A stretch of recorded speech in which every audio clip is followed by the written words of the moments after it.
Give me one sec, guys.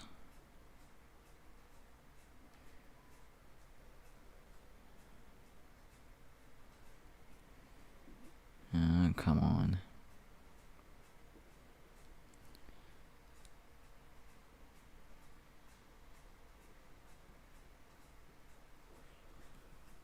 I'm hoping YouTube notifies everybody like they're supposed to, because now I'm not getting notified. That's not a good sign.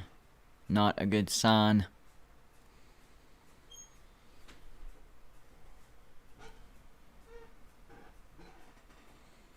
Come on, stupid YouTube. Notify me at least. I guess I'll just go to my channel. Screw it. There we go. That'll work. What's going on, guys? We're going to do another call-in show. I've had a lot of fun on these call-in shows. I'll put out the number here in just a second. So today I did a video on Vegas odds for who they think is going to be the national champions. Some of the ones that I saw, I was like, what in the freaking world are they doing? I mean, top 5 I can agree with. It was Alabama, Clemson, Ohio State. Well, I don't know about Ohio State. I think they're going to take a step back. Oklahoma, and then Georgia. But then after that, things got a little crazy.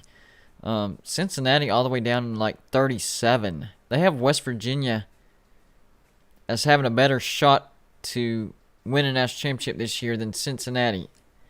No, I 100% do not agree with that. That's kind of nuts, guys. Not gonna lie, kind of nuts. I know West Virginia's low on the list for Vegas title odds, like 24th. But above Cincinnati, that just doesn't make any sense whatsoever. I think Cincinnati's getting utterly disrespected by everybody. Maybe the reason that Vegas has Cincinnati so low is because, you know, they just know that the playoff committee is not going to put them in the playoffs. That would kind of make sense. So the mentality of Vegas is, well, we know Cincinnati's a good team, but the playoff committee kind of proved that they're not going to put in a group of 5 team no matter what. So we got to put Cincinnati's odds to win a national championship lower than a bunch of teams who are not as good as Cincinnati, but are in a Power 5. That can be the only thing that makes sense to me as to why Vegas had Cincinnati so low on this list. I mean, think about it, guys. They have Michigan State with better odds to win the national championship than Cincinnati this year. They have freaking Nebraska, Florida State, South Carolina, Tennessee, Michigan. So yeah, the only thing that makes sense to me would be, you know, they're in a group of 5, so they're screwed.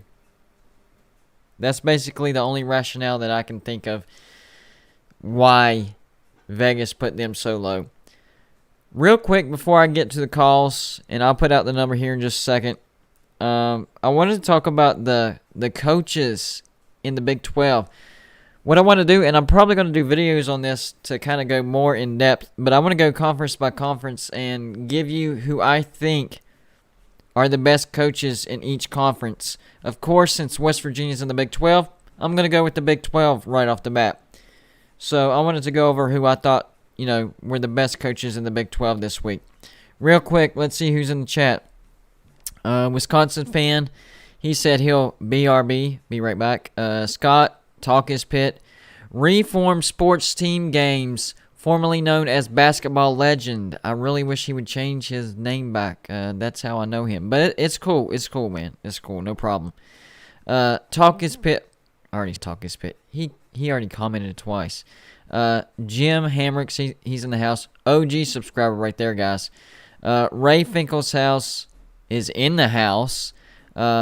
Pizza Woman and Reese Farrell. So it looks like pretty much, you know, the core of the gang is here. So I think it's going to be a good show, guys. I have this feeling it's going to be a good show. So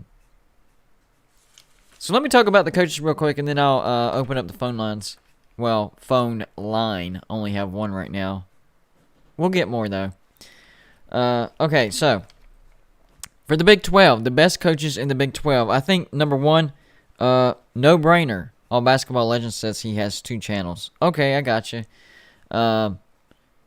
Would you do me a favor? If it's not too much trouble, Basketball Legend, would you be able to comment as Basketball Legend here? Because that's how everybody knows you. I'm just going to be honest.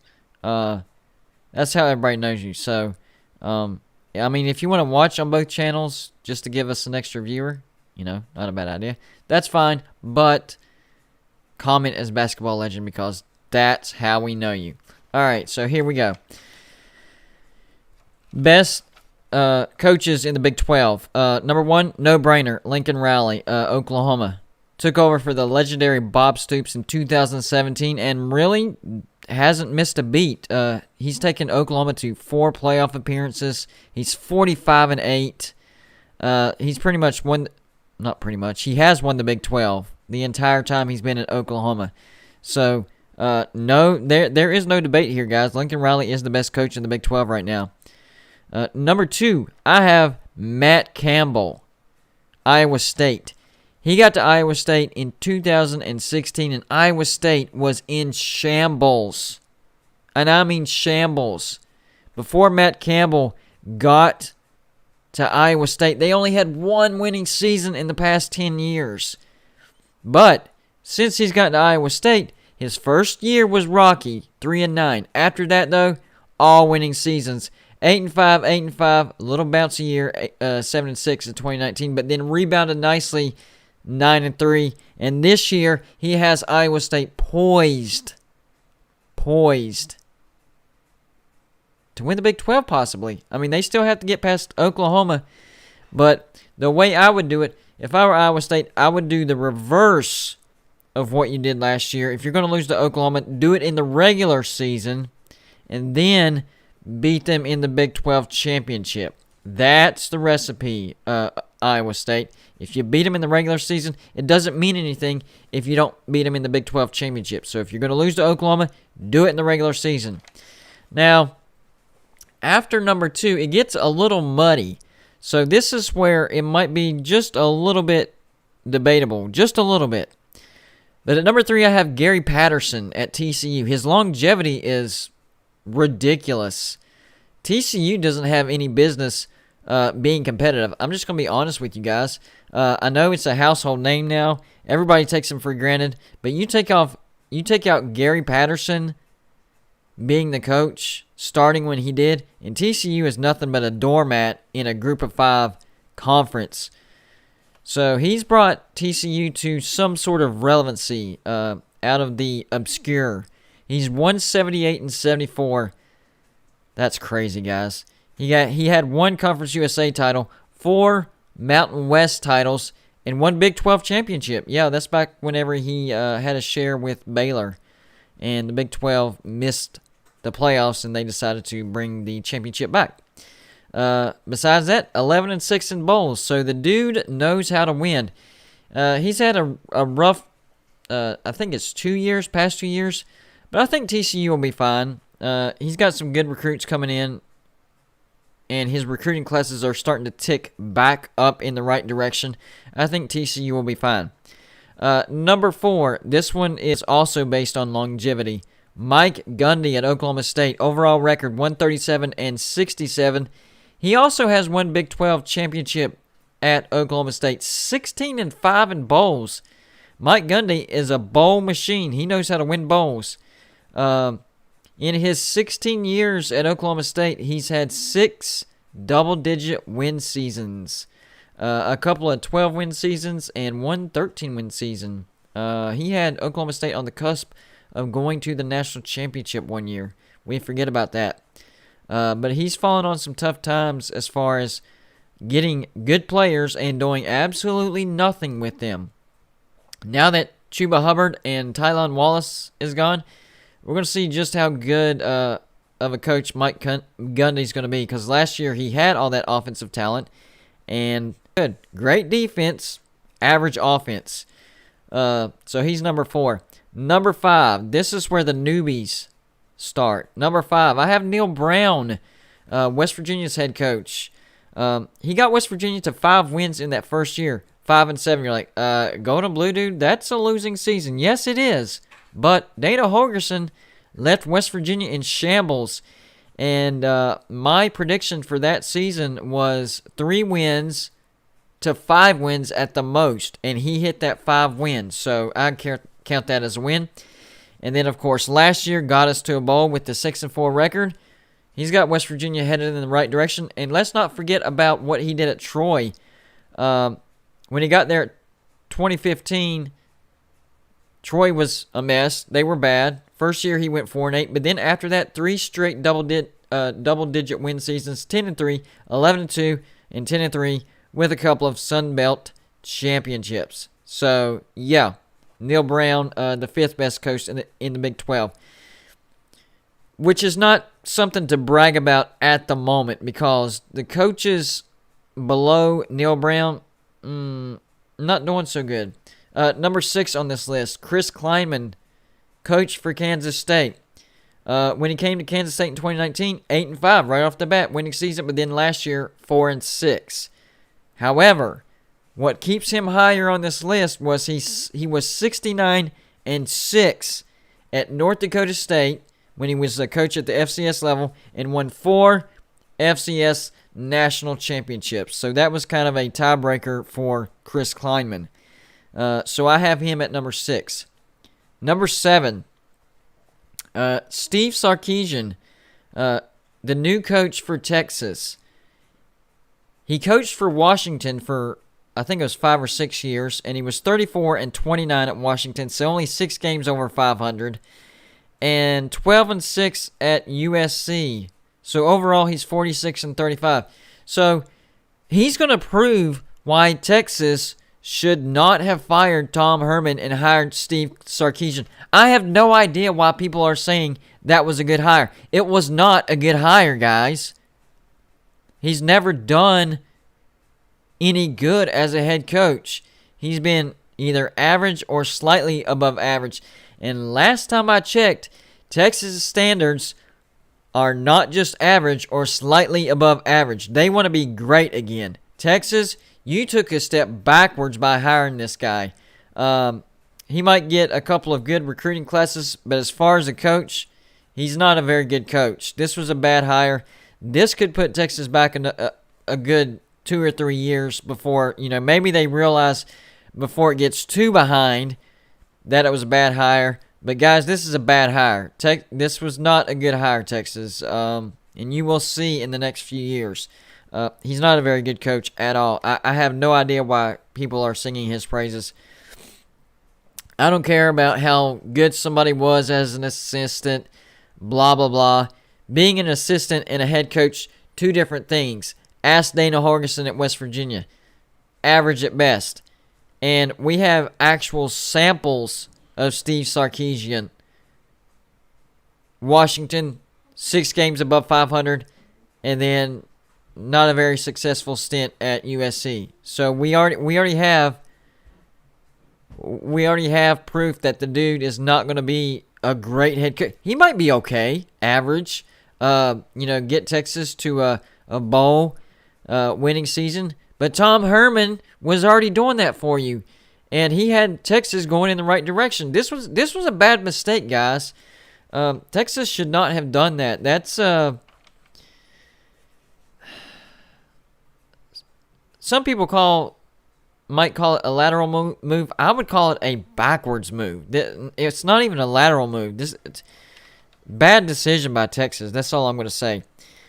But he's number 7 on my list. Why? Because these other 3 coaches don't have a lot of experience and haven't had a lot of success with their experience. So number 8 is going to be the guy that's had the most experience out of all of these guys, and that's Lance Leipold, the new head coach at Kansas. He's never coached in a Power 5, but he was a longtime coach at Buffalo and had some success. 146-39, 2 MAC East Division titles, And whenever they were in Division III, 6 Division III titles. So out of the 3 remaining, he had the most experience. That's why I put him at number 8. Then 9 and 10. This is almost like an A and B. Both of these coaches are not doing very well right now. But I think I'm going to have to give the benefit of the doubt to Dave Aranda. It was only his first season. He went 2 and 7. I do see Baylor getting better, but I don't judge on what I think is going to happen in the future. That's always hearsay. I have to go by what I've seen. So his inexperience in first year, not so good of a season, puts Dave Aranda at number 9. Not saying he's going to be a bad coach. I'm just saying from the sample size and lack of success, I have to put him at number 9 for now. So that leaves us with number 10, and that's Matt Wells at Texas Tech. Why did Texas Tech hire this dude? I have no idea. He was, kind of successful at Utah State. 44 and 34, so, 10 wins above 500. He did have 2 10-win seasons, but it's not like Utah State was a powerhouse in the Mountain West and he was winning Mountain West championships left and right. I don't understand why Texas hired this guy, and so far in the 2 seasons he's been there 8 and 14 at Texas Tech. I don't see Matt Wells lasting very long at Texas Tech, but I do have to give them credit. They did beat West Virginia last year, but it was because West Virginia decided to turn the ball over, fumble it, and give them a touchdown. I think it was in the last 2 minutes. West Virginia had that ball game done. Won. All they had to do was run out that clock. What happened? They fumbled, and it was a scoop and score fumble for Texas Tech. It was a scoop and score for Texas Tech. So, we lost it at the last second.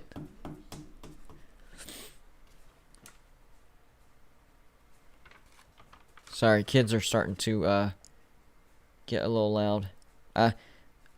Y'all probably can't hear it right this second, but I try to stop it before it gets to that level. So that's why you see me give the eyebrow. That's the eyebrow of you're getting too loud.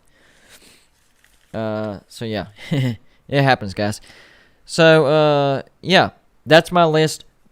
Really, number 1 and number 2 I think is undisputed as of right now. We'll see how much staying power Matt Campbell has at Iowa State, but so far so good. So 1 Lincoln Riley, 2 Matt Campbell, 3 Gary Patterson, 4 Mike Gundy, 5 Neil Brown, 6 Chris Kleiman at Kansas State, 7 Steve Sarkeesian at Texas. He might end up falling on this list.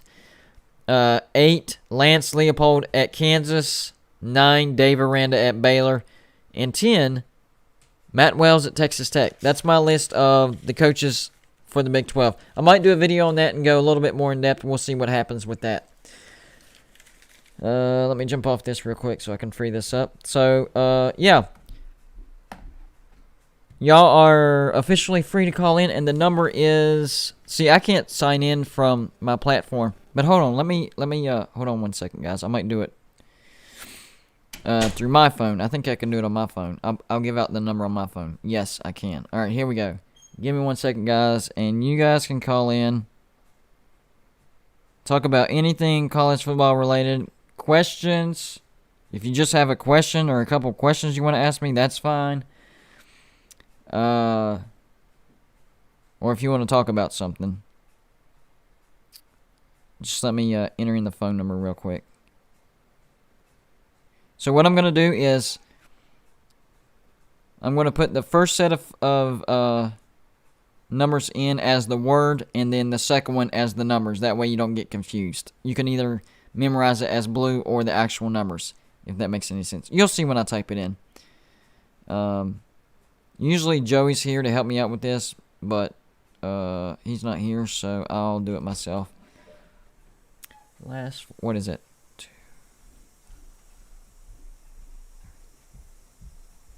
Alright, there's the number, guys. Feel free to call in, talk about whatever you want, ask me a question, whatever it is you want to talk about. It's not always, a call-in show is not about what the host wants to talk about. That's something different. A call-in show is whatever you want to talk about. maybe you're confused on what you saw on ESPN or something, or you're wondering about your team, or maybe the conference that your team is playing in, stuff like that. That's the mindset that I have whenever I watch a live show and I have, questions,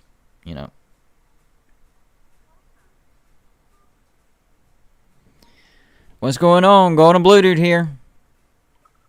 What's up? How you doing, bud? Good. Who is this? Who are we talking to? Basketball legend. Basketball legend. What's up, man? So, Not much. What do you want to talk about real quick?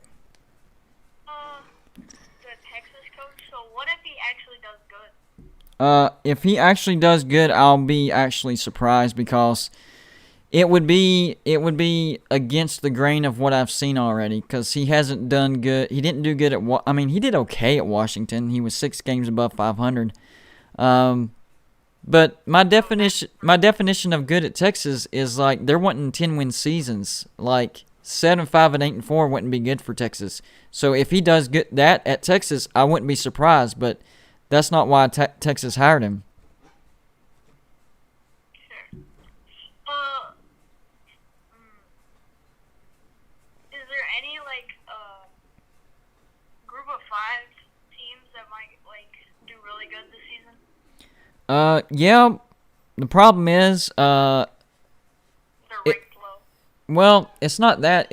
I don't think there's going to be any surprise group of 5s.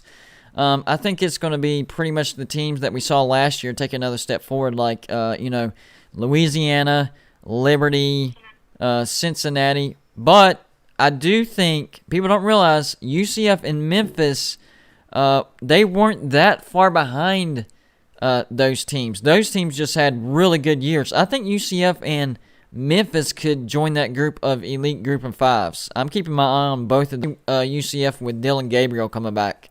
UCF's going to be really good. Who get Cincinnati a really good fight? Well, here's the thing with Tulsa, though. I think last year Tulsa benefited from, number one, a shrunken schedule, and their offense is not very good at all. It was their defense that won them their games. I think people started figuring out that defense. We didn't get to see the rematch in the American Championship game between Tulsa and Cincinnati. I think had we seen that rematch, we would have seen Cincinnati expose that defense, and I think Cincinnati would have won by 2 touchdowns. I think Tulsa will be fine. They'll get to a bowl, but I don't think they're going to be as good as what they were last year. But you never know. They looked really good last year. Your national championship winner. National championship winner. Prediction. The 4 that I have going to the playoffs, I have Alabama, Clemson, Oklahoma, and Georgia. Problem is, I think Georgia has the talent to win the national championship, but the coaching. So my prediction is going to be a rematch of the very first game. I think it's going to be Clemson and Georgia in the national championship, and I think Clemson wins the national championship over Georgia. Because I think Georgia actually beats Clemson in the first game because Clemson has a lot of new players. They have a lot of talent. It's going to be a good game. But Georgia will edge Clemson, but then Clemson will run the table, get hot. DJ Unglele, he'll take that trip to New York. I don't know if he'll win the Heisman, but he'll be there. And then we'll see a rematch in the national championship. I'm going to say like the 4 seed. No, I'm going to say Clemson gets in as a 3 seed, and then Georgia will probably be like a 1 or 2 seed, and Clemson will beat Georgia for the national championship. Oh, what is Notre Dame a threat to Georgia? No. Here's why. Their schedule is ridiculous this year. I think Notre Dame is another team that benefited from the shrunken schedule last year.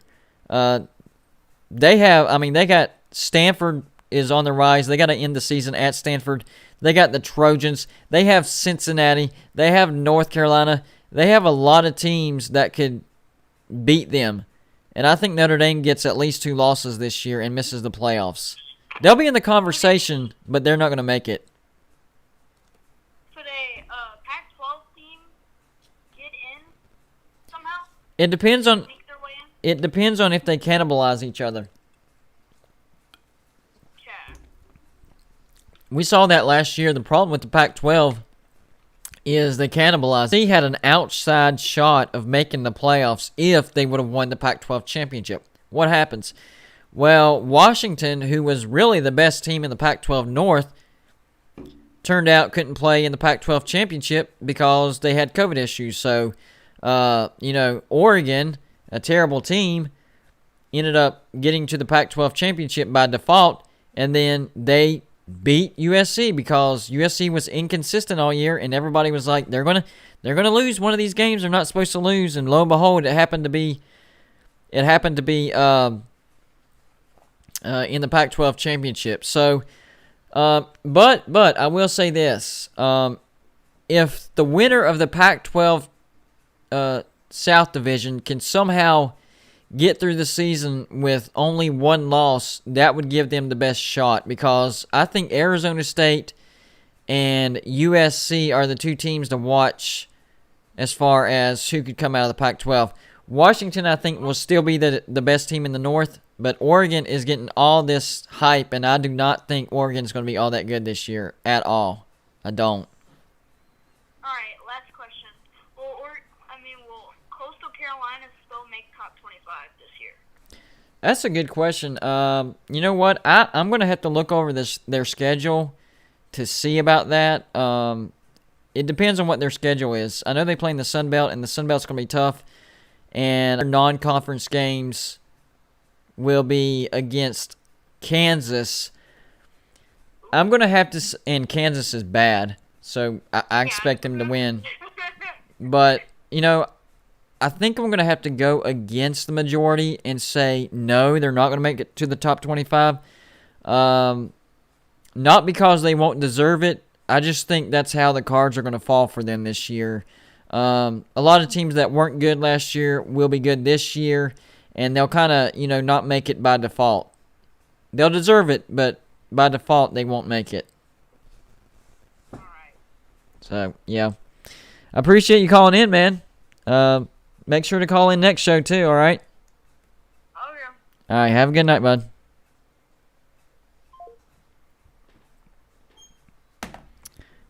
Mike Vick, CBD. I said a lot of things, so what exactly am I wrong about? I'm not sure which statement I made that was wrong. I'd love to talk about it if you would just kind of narrow that down a little bit. Wisconsin sports fan, hello everyone. Good to see you all in here on this wonderful evening. It is wonderful, ain't it? And he says hello to everybody in the chat. Yes, that is awesome. The number is on the screen, guys. Call in anytime. FYI, though, only FYI, I should say. I only have 1 line, so if you try to call while somebody else is on the line, you will get the beeping sound, and it is what it is. First come, first serve. But as we grow bigger, I will get more lines. But starting out, it's only 1 line. So 509-906-BLUE. Or if you don't have the keypads with the letters, it's 509-906-2583. It's at the top of the screen right now. I might repost that just in case so it doesn't scroll out. Looks like Pizza Woman stopped by. There you go. Wisconsin fan, he's on it. That's the number right there, guys. Yeah, just call in. You got questions, comments, concerns about your team or your conference, or maybe other teams in your conferences, or maybe your team hired a new coach and you're like, hey, what's the deal with this guy? I need to know what's going on, so I need to know what to expect. Or maybe you have playoff predictions, national championship predictions. Hey, I'd like to hear y'all's. It's not all about me, guys. You already know my prediction. I want to hear some predictions from y'all. I think that would be pretty cool. So call in. How about that? Call in, and if you're not so sure about talking to me, on a live show. Just give me your prediction. I'm good with that.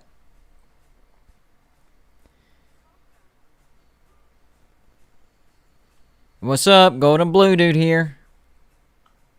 Hey, what's up, Gold Blue Dude? It's Mike Vick. You know, I saw that Georgia number and I was like, I bet that's Mike Vick. I think that's the only one that I recognize that would be from Georgia. Yeah, I saw you post in the comment section. I was wrong about something. What was I wrong about? Yeah, I know. It was about your national championship prediction. Oh, okay. What was I wrong about? Yeah, so you said Yeah. in the national championship. Well, the problem that I had was, yeah, it's that I have Georgia winning the national championship. Who do you have them beating? Oklahoma. That's actually, you know what? I thought about putting Oklahoma in the national championship. I do think Oklahoma gets to the playoffs, but I think Lincoln Riley pushes it to 0-5 for his record.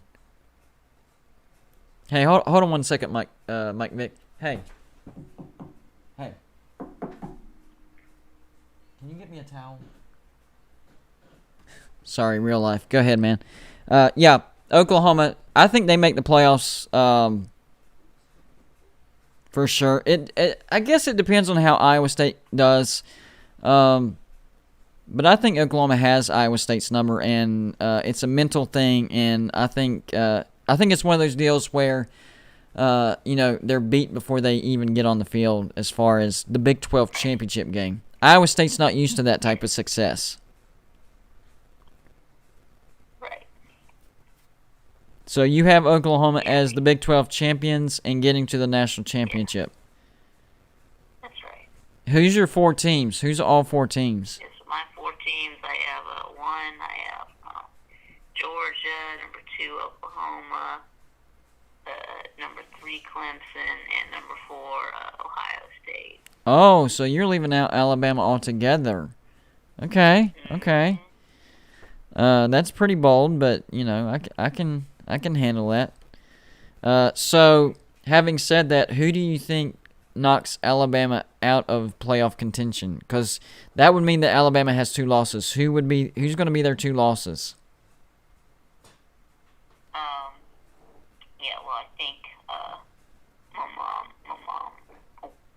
one of their losses. I think they'll lose some team in the SEC West, so probably like Ole Miss or Texas A&M. Yeah. And then losing to Georgia in the SEC championship, right, and getting knocked out. Yeah, because because of their 2 losses. Yeah. Yeah, because we all know that Saban said, not Saban, but Jimbo said he was going to kick Saban's rear end on the football field. So maybe is that part of your prediction? You think that actually happens? Yeah. Okay. That is a bold prediction right there, and I like it. Sometimes you have to do that because, let's face it, I mean, do you agree with me? Do you think the playoffs are kind of, I don't want to say boring, but just kind of a given? It's like you already know what's going to happen. Does it have that type of feel to you? No, we always know what's going to happen. Not really know what's going to happen, but you kind of know who's going to be there every year, pretty much. Yeah. Oh, yeah. I do get what you're saying. Yeah. Yeah, it's kind of like all right. Well, we know Alabama and Clemson are going to take a spot, and then third spot might be Ohio State, Oklahoma, and Notre Dame. And then Notre Dame, which Notre Dame. Look, here's the thing with Notre Dame. Notre Dame needs to go undefeated to get into the playoffs. That's my rule for Notre Dame. Since you're not in a conference, go undefeated. If you don't go undefeated, you don't get in. And that's what they did. That's what they did in 2018. Yeah, they went. They still got blasted. And they got in. Yeah. They still got blasted. All right. Well, hopefully, I'm just hoping Notre Dame doesn't get back in because that's guaranteed a bad game automatically. You got anything else for me, bud? Right. Well, I think that if you're undefeated, then you deserve to get in. I agree with that. Do you think this is the year? Well, actually, you already answered that with your predictions. Do you think there's a chance that this could be the year that the Pac-12 ends their drought? I know they're not in your predictions. I realize that. But do you think there's a possibility that this could be the year that they end their drought? Or is there zero chance? Well, there's a chance. I think probably Oregon or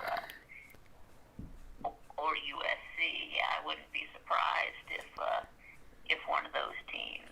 I would not be shocked if either one of those teams got in. See, I'm hearing a lot of hype about Oregon. What is it? Why do people like Oregon so much? What is it about Oregon? I haven't seen anything from them that shows me that. I mean, I know they won the Pac-12 last year, but it was by default, and they happened to catch USC on a bad game. I haven't seen anything on a consistent basis that would tell me that they would be the team to come out of the Pac-12. Are you seeing anything? No, they weren't very good last year. Yeah, and they lost to their little brother, Oregon State. Which I predicted. You know why I predicted that? Whenever I predicted that upset, I looked at the matchup of Oregon State's running game against Oregon's running defense, and that was a mismatch. I saw that on paper. It was a mismatch, and if you go back and watch my predictions, I did indeed predict Oregon State to beat Oregon. So that one actually didn't surprise me, but yeah, it surprised the nation because Oregon is supposed to be the better brand. You know what I'm saying? Yeah, I know what you're saying. Yeah. All right. They're the most talented team in the Pac-12. So. Right. Well, before you get off here, tell people how they can find you. Okay. You can find me on VicTube Productions. That's VicTube with a K. It's VIK Tube Productions. On YouTube. I do upload videos sometimes, and then also do live streams every Friday evening at 6 p.m. Eastern. All right. Well, whenever I get off the chat, go ahead and type that information in the chat so people can see it, just in case they didn't catch that. All right, bud? Okay. All right, man. Have a good night, man. You too. We'll see you. VicTube Productions. Nice channel, growing. So go check them out. Hit that subscribe button. Wisconsin Sports Fan typed in the link. Do me a quick favor, Wisconsin Sports Fan. Type in that number again. Because we've gotten a lot of comments since the last time you've typed that in. So type in the number to call in. And we'll see if we can get some other person to get in and see if they have a different perspective. So for me, I had oh, that was a pop. I bet y'all heard that. It was Clemson and Georgia in the national championship, a rematch of the first game.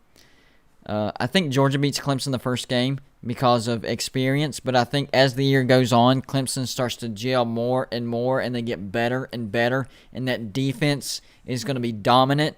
They get to the playoffs, they get back to the national championship, and they beat Georgia in the revenge game from the first game. That's my official prediction. I've been wrong before, though, so we'll see. We'll see what happens. Let's see what you guys are saying in the chat real quick.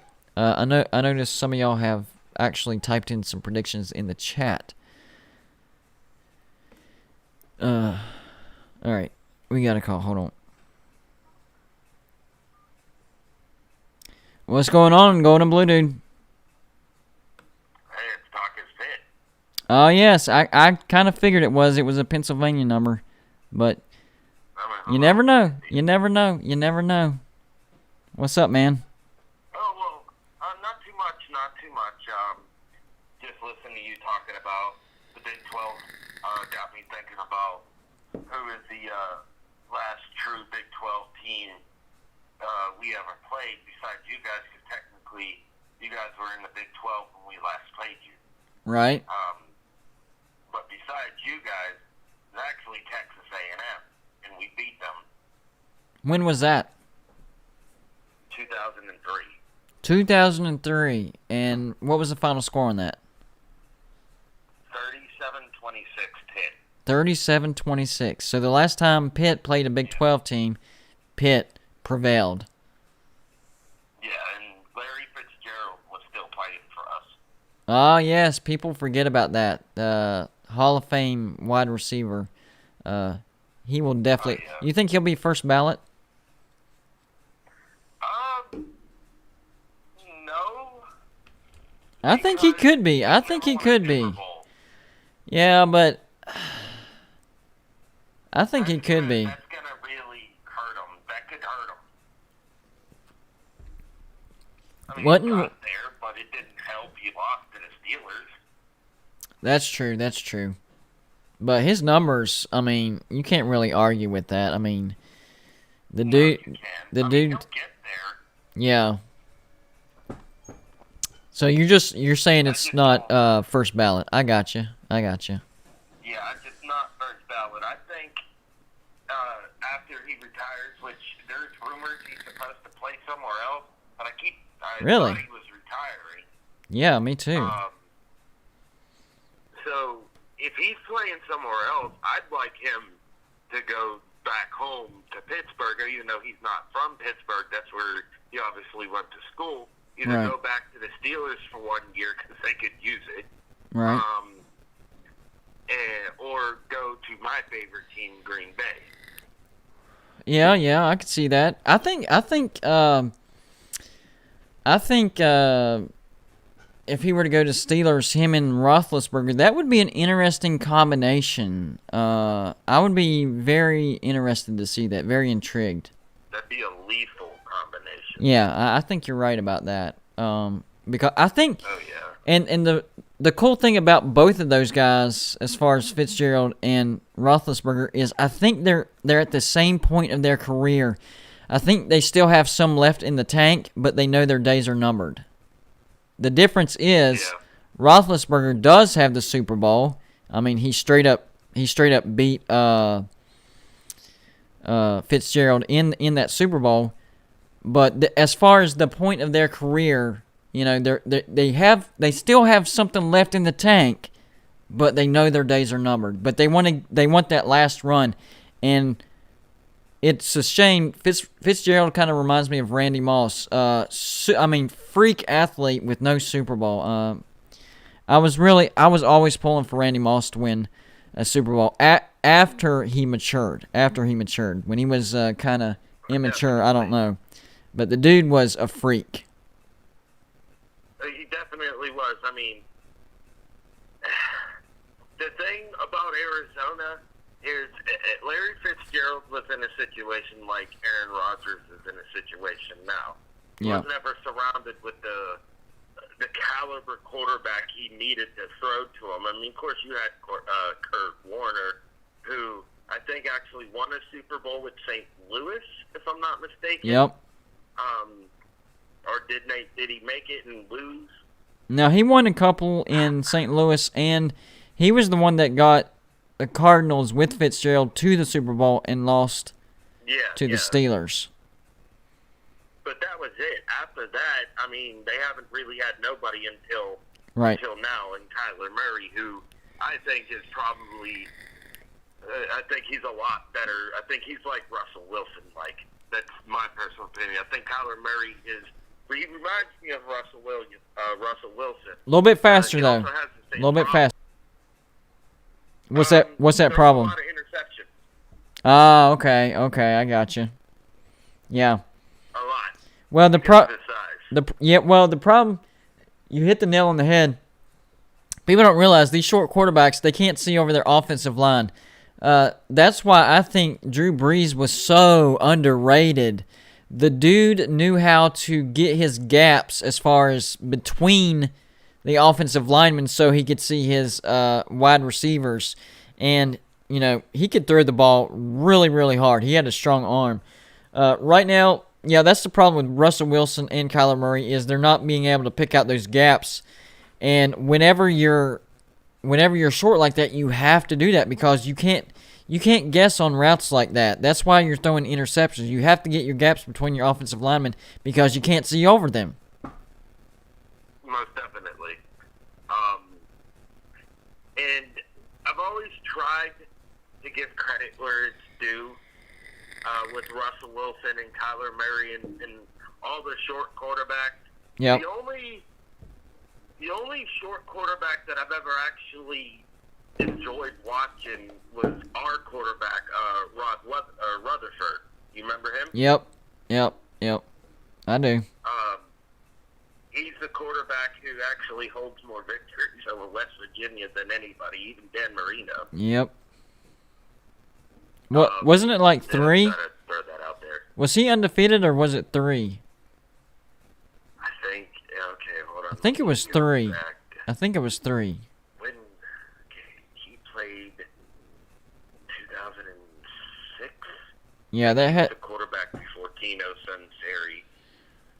Yeah, that had to have been 3. Back to 2008. Yeah. Oh, but speaking of schedules, I'm actually looking at the schedules right now, and West Virginia's 2023 schedule.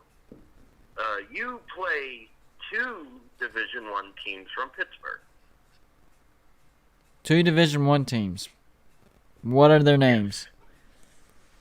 Well, besides us, the other one is Duquesne Dukes. They're an FCS team who is actually pretty good.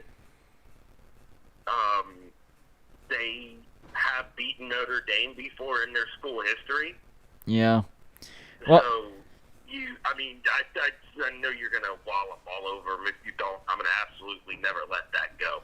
Well, I was about to say, James Madison, when we played them the year before last, they were like one of the top contenders in FCS.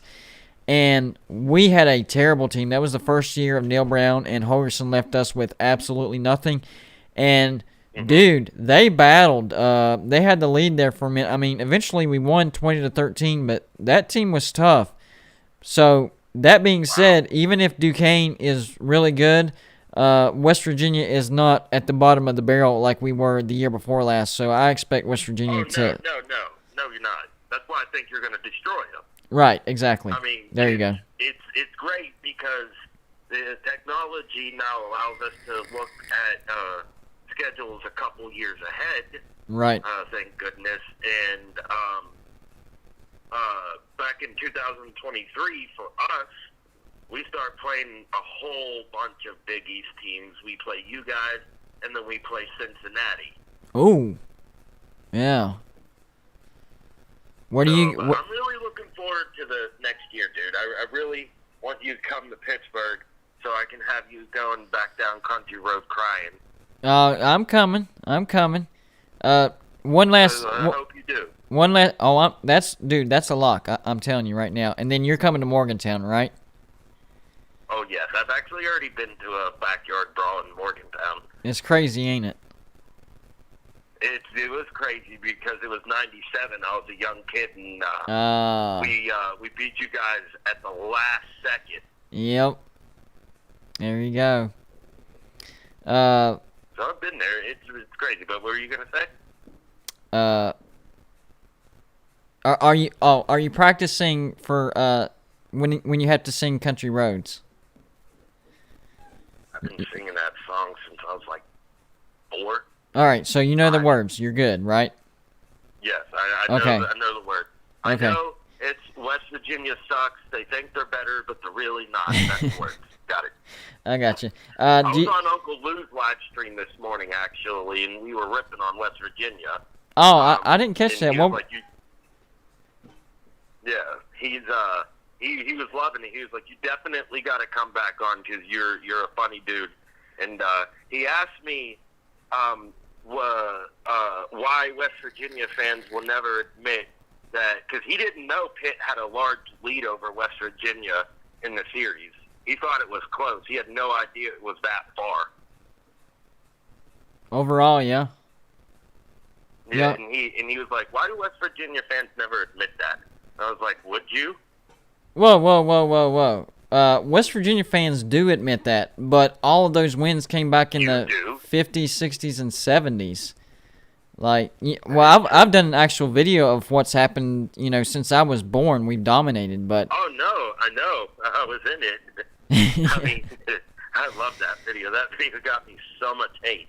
Oh, man, that one got me heat, like, probably the most heat I've ever gotten. But it was fun and awesome, and people don't realize this. Heat's not a bad thing when it comes to, doing a channel and stuff. Sometimes you do a video just to get heat. So I consider that video successful. That was a successful video. I liked it. Why do you think I posted that video about West Virginia and Georgia Tech fans? Now, right. You guys had a hell of a lot better chance of us of beating us. They don't. I'm sorry. Georgia Tech will not beat us next year. They just won't. Their defense is bad. Ours isn't. Yeah, I don't see it happening either. I agree with that. I try to be considerate of Sea Dog's feelings, but I'm not going to lie and say, it's going to happen, because it's not. It's not going to happen. It's not. It can't. I mean, their offense has improved. I'll give them credit. I actually like Jeff Sims. He's actually the reason why Pitt didn't, blow Georgia Tech out last year. Yeah, Georgia Tech is on the rise. Make no mistake, they are on the rise. I just think, yeah, they definitely are. And I think Pitt and Georgia Tech are close. I just think Pitt's just a notch above. Not like, head and shoulders just gonna stomp them out into oblivion, but just enough to make it known, hey, we are still better than you as of right now. But keep your eyes on Georgia Tech, man. They're gonna make up some ground in the next 2 or 3 years. Oh, definitely. One more thing before I let you go, and I'll let somebody else get on. I was taking a look at our schedule, and I completely forgot that all 3 of our big games are at Heinz Field, the Pitt, UNC, and Clemson game. Yep. And I didn't realize how late the UNC game was in November. It's late November, and that's bitter cold here in the city of Pittsburgh. Yeah. That makes me think that Pitt may actually win. I will say this. You won't have to worry about a half-empty stadium, because those fan bases for those teams travel well. So I promise you, they will fill that stadium for you. So don't worry about that, okay? Oh, definitely. Oh, it was filled the last time we played them. Well, not to the top. The last time we filled it to the top was 2019, actually, when we played. Who the hell did we play?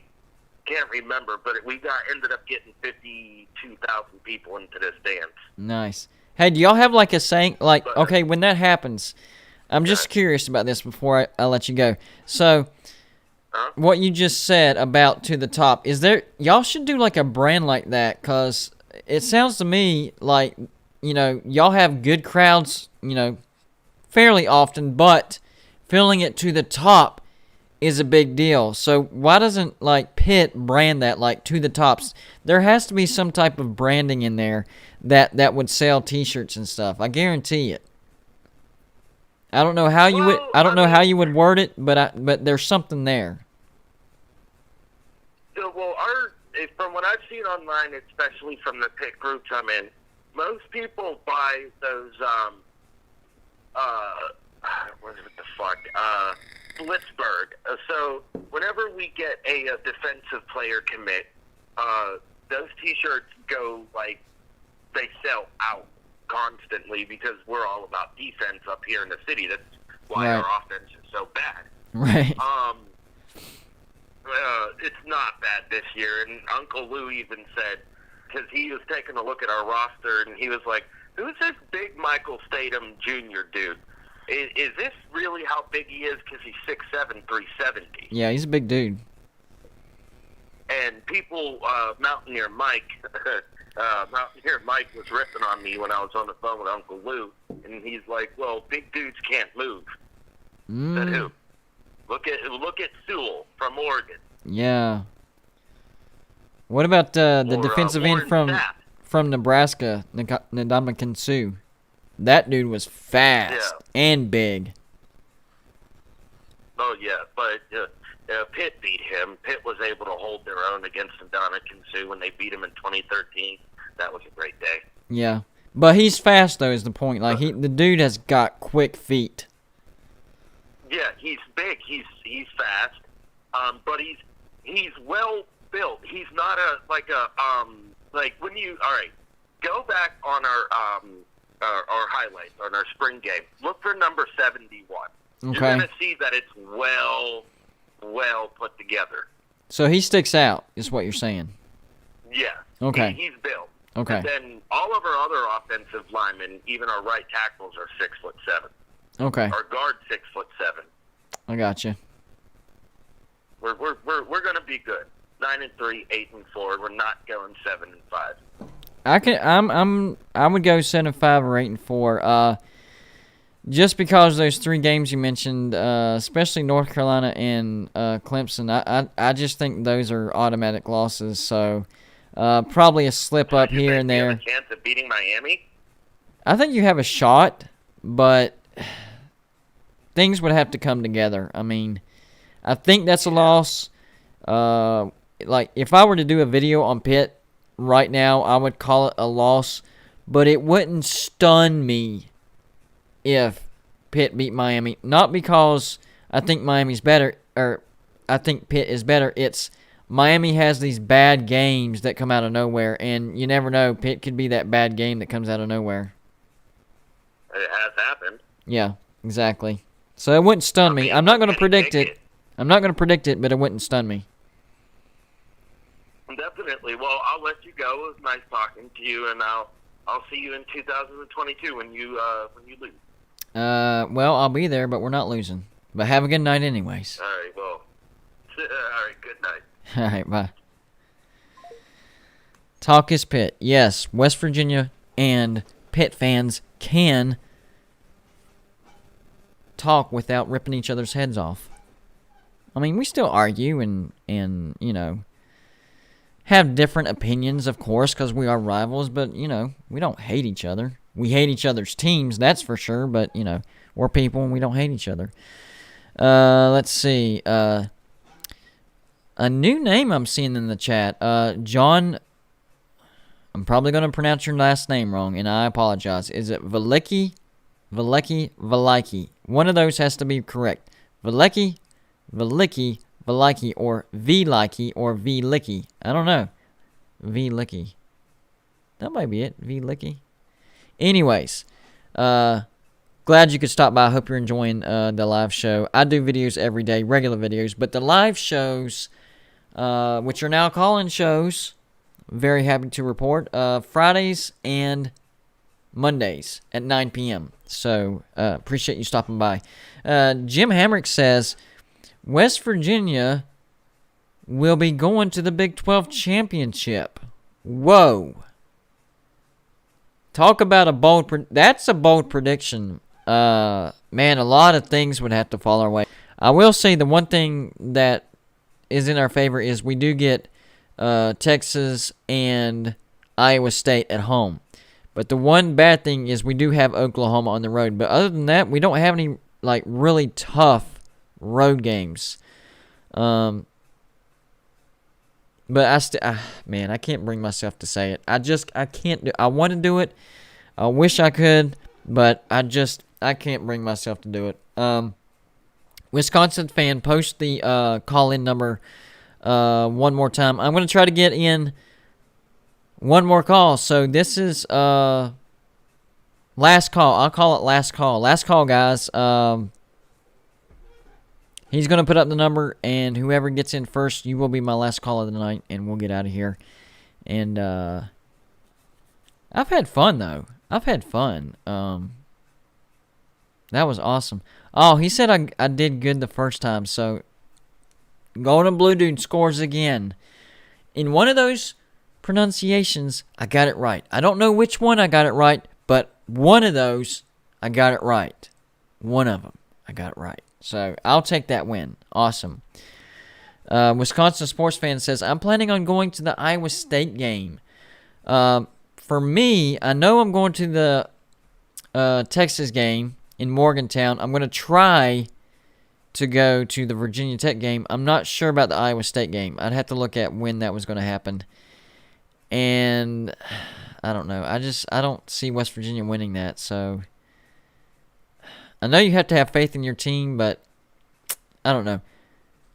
But I'm really looking forward to the Texas game because I think West Virginia wins that game and ties the series against Texas. A lot of people don't realize West Virginia doesn't have a true rival in the Big 12, but Texas is about the closest that we have to a rival, and right now the series is 5-4 in favor of Texas. And this year, Texas comes to Morgantown, and I think West Virginia gets the job done and takes down Texas and ties the series 5-5. Talking Spit says, thanks for having me on. Dude, call in every show, man. It's fine. I'm cool with that. I think me and Talking Spit have a good chemistry as well, so that helps. Yeah, so call in, man. Every time. I'm good with that. And Wisconsin fan also says 7-5 for Pitt, 10-2 for West Virginia. Man, y'all are getting bold this evening. One says West Virginia going to the national championship, and one says West Virginia going 10-2. I think West Virginia can go 9-3, but I'm leaning more towards 8-4, and that's still a step forward from last year because in the regular season we went 5-4. We won our bowl, so we ended up 6-4. So people are gonna be like, well, 8-4 regular season compared to our final record 6-4. That's not much better. Well, it actually is because it's more games and it's not counting the bowl. Regular season it was only 5-4. So yes, I would take that. Anybody else want to call in and have a chat with Golden Blue Dude? Maybe you have a question about your team. Maybe you have a question about your conference. Maybe your team hired a new coach and you're like, what can we expect from this guy in the first year? Anything like that. Questions about maybe how your conference is going to look as far as, who's going to be first, second, third, fourth, all that stuff. Anything college football related, I am more than happy to talk about. Talkus Pitt says, I have y'all at 8-4, and that's fair. That's what I have. I think it's possible for us to go 9-3. Because I have West Virginia losing to Oklahoma and Iowa State. And then I think there's going to be a game where we slip up in there. So I think the two toss-up games I have are at TCU and at Kansas State. Those could be two losses, and that would be your 8-4. Or we could win both of those games, and there's your 10-2. Or we could split, and there's your 9-3. So I think our season hinges on, as far as toss-up games, I think our season hinges on the road game to TCU and the road game to Kansas State. That's what's going to determine West Virginia's outcome. John says West Virginia tops at 8-4. Fair enough. I get it. But if you look at our schedule, it's not that tough. I wouldn't go 8-4 tops. Like, that's the best we could do. I think the best we could do would be 10-2. But that would have to be, no slip-ups, no playing down to an opponent, nothing like that. And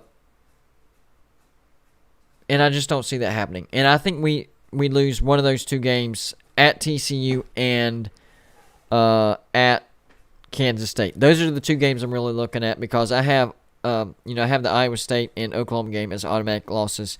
Maryland's a win. Virginia Tech's a win. Kansas, Texas Tech, Oklahoma State, yes. Texas and Baylor all wins. So it comes down to TCU and Kansas State. So we will see. The last time that people don't realize this either, the last time that West Virginia played Alabama, we actually played them fairly well. I think the final score was 21-10. Our offense didn't do all that well, but we did have a kickoff return for a touchdown. It was either a kickoff or a punt return. I can't quite remember. And we held Alabama to 3 touchdowns. So it wasn't a total beatdown like some people thought it was going to be. So I'm pretty proud of that one as well. West Virginia only lost by 11 to Alabama. Phone number, guys, 509-906-2583. Call in. Promise you I'm not going to bite your head off and try to make you look ridiculous or anything like that. We're just hanging out. You're just hanging out. Have a couple questions for me. Want to talk about something? No problem.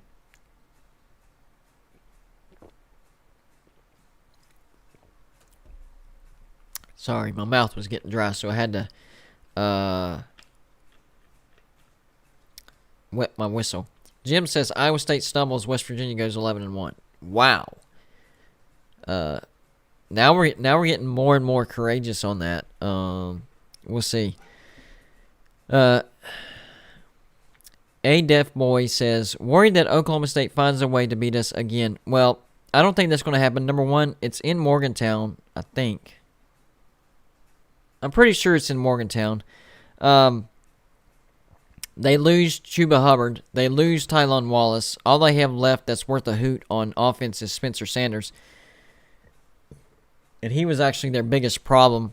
Their defense was the best we've seen probably ever under Mike Gundy. I doubt that they duplicate that. I don't have any worries. I'm going to be honest with you. I don't have any worries with Oklahoma State this particular year. I think West Virginia gets the job done against Oklahoma State. Not worried at all. Quick plug real quick. If you're a person and you just happen to stumble across this live feed, you're like, what the heck is going on here? This is a live show from Golden Blue Dude, and check us out. Hit the subscribe button. Videos every day. If you're not familiar with this channel, I do college football videos every single day. But my live shows, which are now call-ins, are on Fridays and Mondays. I guess I should reword that. Mondays and Fridays at 9 p.m. And we have a lot of fun. So, yeah, hit the subscribe button.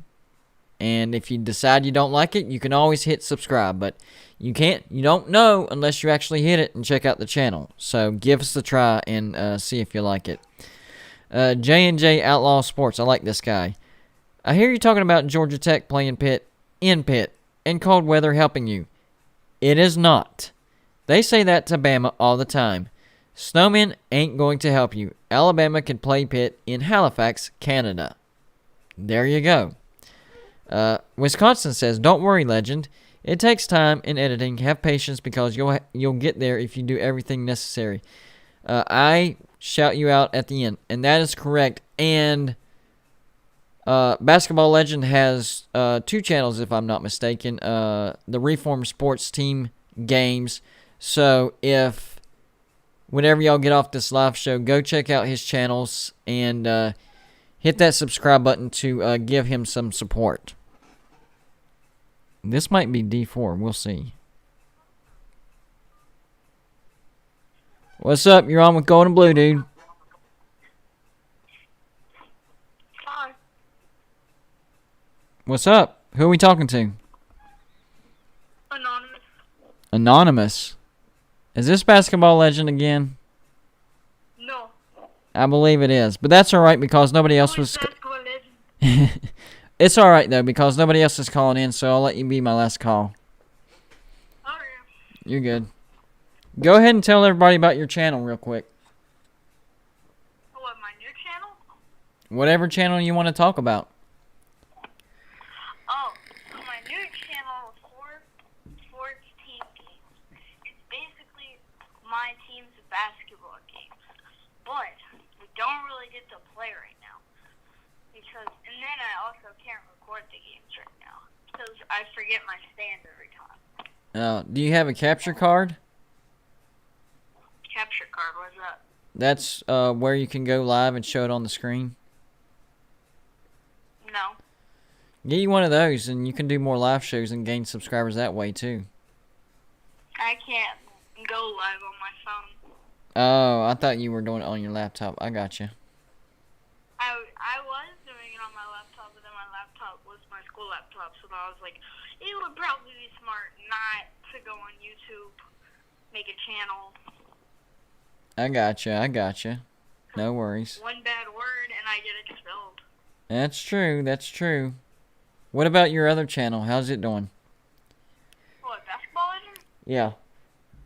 I haven't posted on it in a long time. Well, get back on it. Even though it's called Basketball Legend, you can do football videos too, since it's football season. It can be seasonal. I do football videos too, because I did the predictions for the SEC. Okay. I did a little bit of Big Ten, and then I stopped. I meant to ask you earlier, who do you have getting into the playoffs? Me? Yeah. See, first off, Clemson does not make it this year. Okay. Alabama is definitely questionable, Okay. but I'll have them in as a 4 spot. A 4 spot, alright. Ohio State does not make it. Wow. Okay. I'm going to guess Michigan State in there. Michigan State? Yeah, Alright. with some Georgia. Okay, that one makes sense. And then I'm hoping for a comeback for the LSU Tigers and make the number 1 spot. Okay, so you're expecting a repeat of the 2019 kind of out of nowhere team. Yeah. Well, you never know, because we weren't really expecting Joe Burrow to do what he did, and maybe Brennan Miles is the next Joe Burrow. Never know. Could be. And the SEC winner. Yeah, y'all got some weapons at wide receiver too, so it's not totally crazy. I Not. don't like any Power 5 team. So you don't think Oklahoma gets in this year? No. Okay, all right. And no Pac-12 teams. No. All right, so I mean, there's a shot. It's highly unlikely. all right. Well, I think there's one spot, if I'm not mistaken. I'll go over this one more time. One LSU. Well, I think you do have them off field. Hold on, let me go over this again. One LSU. You have 3 SEC teams in there now that I think about it. LSU, Georgia, Alabama, and then the other one. Alabama's questionable. Questionable. All right, so LSU, Georgia, definitely, and then you said Michigan State. Mm-hmm. And who's your last? Probably some Big 10 or Big 12 team. So since you're not going Ohio State, I would. Indiana. I was going to say I would suggest either Penn State, Wisconsin, or Iowa. But Michigan State's a Big Ten team too, right? Michigan State, yeah. Why do you have them in? Like that one is from left field. The other ones I can agree on, but that one's from left field. What? At the very beginning when I joined, you were talking about Michigan State and Cincinnati and stuff. I thought you said that Michigan State was ranked or something. Oh no, not Michigan State. No. What I was saying was in the video. What I was saying was Vegas gave Michigan State a better chance to win the national championship this year than Cincinnati, and I thought that was crazy. Kind of bullcrap. Yeah. Well, we all know why. Do what? We all know why. Yeah, it's because they're not going to let a Power 5 team in. Mm-hmm. So. They scared. Yeah, I think that brings up a good point, actually. Okay, so the reason the playoff committee, this is what the playoff committee says. They say the reason that we're not going to let a group of 5 team in is because they're going to get blown out because they don't deserve to be there. Well, you've never let a group of 5 team in there to prove your point. So it's hearsay from year to year to year. Until you actually let a group of 5 team in the playoffs, it's hearsay, and you haven't proven anything. I mean, they've let it happen in basketball, and then the group of 5 team gets all the way. Yep. And then they just don't let them win the championship. Yeah, I think you're right. They might be scared that a group of 5, for whatever reason, they might think that if a group of 5 were to somehow to pull it off, that would be bad for football. Say Cincinnati. Yeah, say Cincinnati wins the national championship. For some reason, I don't think this, but for some reason, the playoff committee probably thinks that would be a bad look for college football. I don't think it would be a bad look for college football if a Cinderella group of 5 team.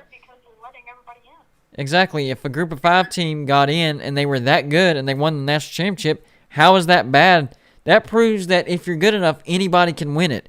As long as you're good enough, you can win the national championship. So I if that's what they're thinking, then I definitely disagree with them. Oh my God. But I want to get off here, man. I'm going to wrap up the live show. But call back on Friday, okay? Or Monday. Okay. I forgot Friday. Have a good night, bud. All right, bye. Double dose because y'all wouldn't call in. So you know what? I do not fault him for that. If nobody's going to make that last call, then yeah, I'm going to take his call again. No problem. Quick shout outs to the chat before I get off here. Even if I mentioned your name already. Let's see. Let me scroll up real quick, guys. All right, we have, of course, Wisconsin Fan. He's a great worker for me. He posts links and information, my phone number, all that stuff. He's in the house. Scott, I don't know if he's still here, but he did stop by. Talk His Pit, Reform Sports Team Games, also known as Basketball Legend, Jim Hamrick, Ray Finkel's House, Pizza Woman, Reese Farrell, Ballard Sports Media, I forgot he was here.